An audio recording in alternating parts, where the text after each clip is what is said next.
Hi everyone! Now, magluluto tayo ng tuna carbonara.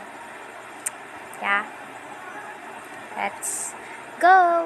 Century, Alaska evaporata, cheese, angel, all-purpose cream, konti lang ng ham, Macaroni instead of pasta noodles.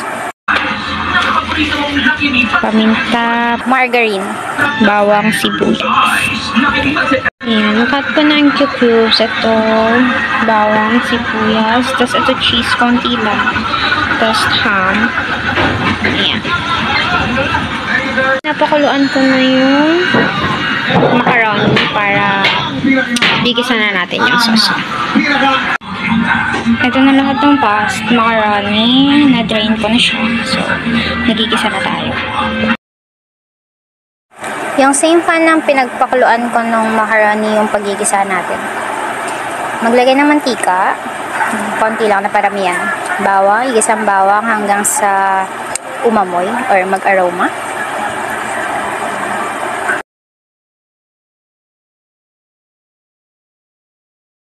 Isunod natin yung sibuyas, ganun din, igisa lang natin hanggang sa mag-translucent siya. And, of course, mag-aroma. Then, yung ham, gigisa lang natin siya until golden brown. Ayan, golden brown na siya. So, i-next na natin yung century tuna. Maanghang yung ginamit ko. Mas masarap if marami kayong ilagay na ganyan para mas malasa siya. Igisa lang din natin siya. Then, i-boost na natin yung isang lata ng evaporada. Mas masarap kung dalawa yan para mas creamy.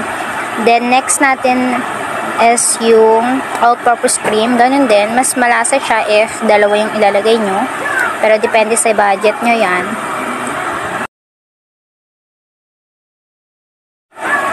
Paminta and asin para balance yung lasa. Huwag nyo kalimutan yan.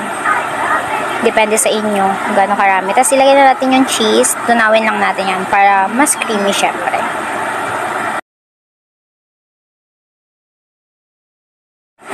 Hayaan nyo lang siyang kumulo. Then maglagay kayo ng cornstarch. Magtunaw kayo sa tubig para mas maging thick yung texture ng ating sauce.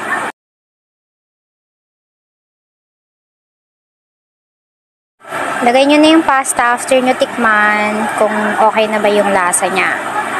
Yan. Then, halu-haluin nyo lang hanggang mag-combine lahat and ma-coat ng sauce natin yung macaroni.